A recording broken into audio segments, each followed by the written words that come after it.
Find out now. Let's talk to James Hummerstone-Pope. He's a housing expert and an estate agent. Very good morning to you, James. Morning, how are you? Very well, thank you for joining us. Look, it's not often I'm going to find myself agreeing with this government, but I absolutely do agree that we need to build more homes, although I think they need to add a zero to the number of homes they want to build to actually meet the need that we've actually got in this country. But we know the usual suspects, and I know I'd be doing the same if it was going to be built next to my lovely village home in the Cotswolds or wherever it is. I'm going to say you can't bulldoze over the green belt or the home counties to build new homes. What do you make of it? Well, you already mentioned it. We need more homes. We haven't built enough homes for many years, whatever the government previous to the one that we've got now, be it Labour or Conservative. We haven't built enough homes since the end of the Second World War. So that puts it into perspective. That has a greater impact on our economy. It's not just housing, but the reality is we are in the midst of a housing crisis and we need to pull together and build more. So yeah, I mean, that's the reality, isn't it? I find it absolutely fascinating how many people will say, it's absolutely terrible. My kids just simply can't afford to move out and get on the housing ladder, or they're in some tiny little rented flat. They can't have children. I know they're going to get my grandchildren because they can't move out. Yep. But meanwhile, have you seen the planning application for that new builder down the road? Well, obviously, we're going to sign the petition to block it, and not seeing the link between those two things.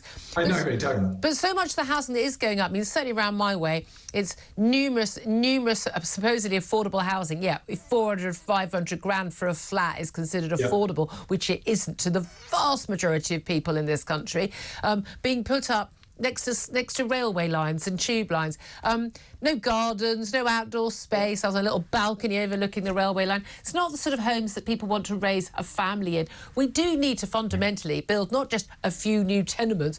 We need to build whole new towns, don't we? And I think that's where a lot of people are worried and concerned about new developments going up right next to their homes, because for years and years and years, developers and local authorities haven't considered the infrastructure that those developments need to be able to operate. Schools, doctors' surgeries, shops, roads. I mean, the roads around where I live are quite frankly horrific at certain times of the day. Already, so yeah. Already.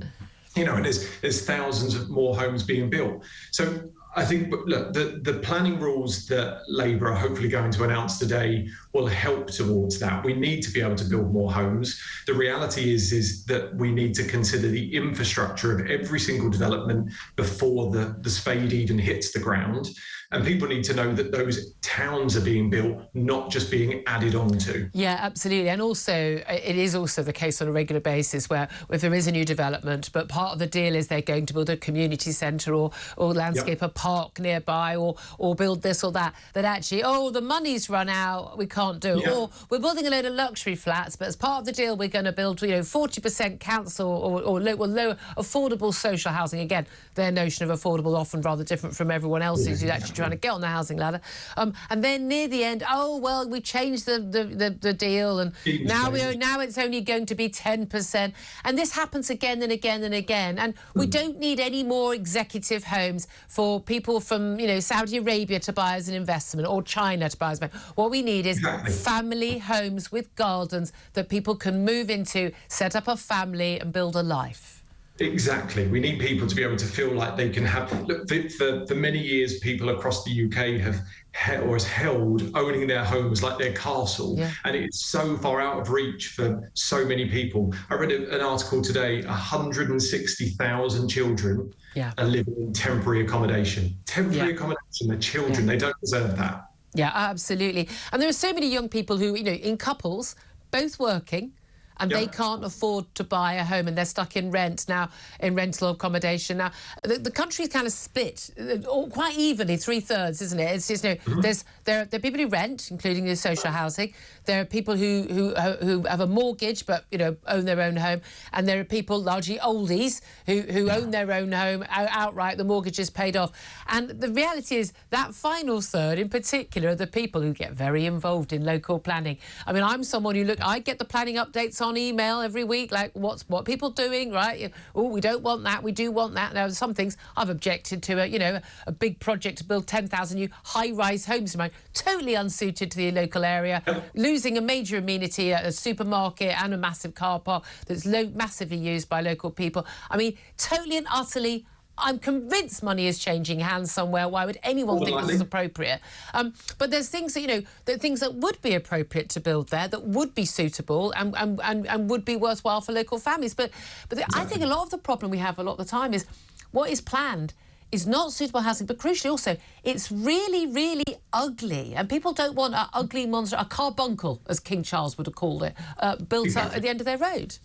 And that is the problem. You don't want to look out of your window and see an ugly high-rise building or a development that looks modern in today's world that in 10 years' time is going to age horrendously.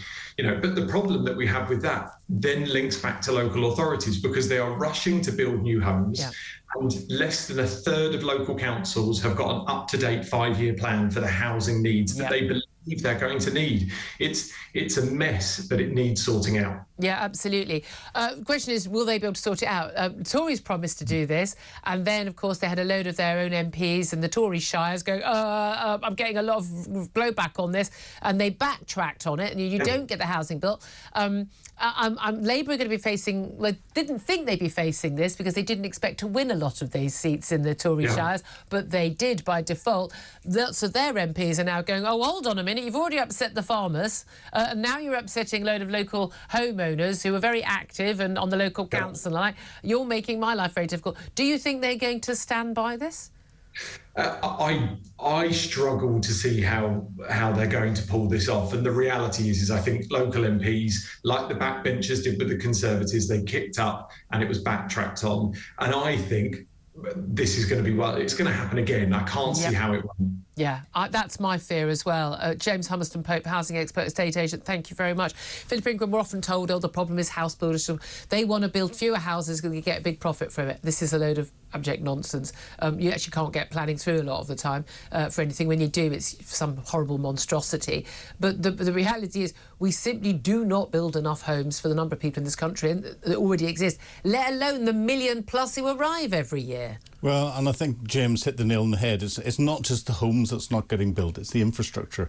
And it's making sure that the homes, and if you do get bits of infrastructure, it's near the communications routes, because people have to go out and work somewhere. And if you can't get to work because the roads are terrible, or you're not anywhere near a railway line, or the car park by the railway station has been taken over to put a huge carbuncle in it, then... car parks are now seen as like a, oh, well, you don't need them. No, they're really vital for people getting places. Well, exactly. But also we don't build reservoirs, and we've got 10 million more people in the country, but no one thought we might need more water for those people.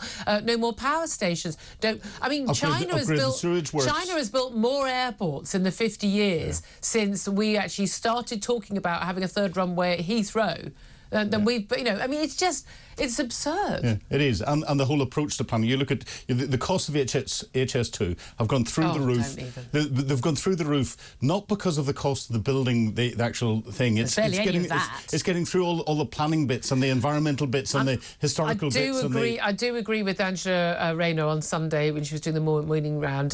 She didn't have a clue what she was talking about when it came to Syria, but she was right on this issue about we need to put the needs of families who need homes over and above that of bats and newts and their habitats. We really do need to do that. It is absurd. I mean, France just rides roughshod over these things. We know there's they're going to build some 4 new prisons, largely actually tagged on to existing prisons, which seems to me to be a sensible way of doing things in local areas, but massive objections from local councils, and understandably so. But they've got to go somewhere. But the objections, and I heard locals being interviewed on, the objections are down to the fact that the plan doesn't increase the road infrastructure going into the prisons. It doesn't allow for parking for the number of additional staff that are going to be needed. It doesn't increase the amenities that are in the area for local people. You have to look at it from a bigger picture. Why is everyone in charge of everything so completely and utterly useless? That's, that's basically... We elect them. Do you know what? We're not talk the home of common sense. This is talk. Why is everyone in charge of everything so completely and utterly useless? That's what... it blows my mind. Yeah. Anyway, shall we all have a deep sigh together, all together?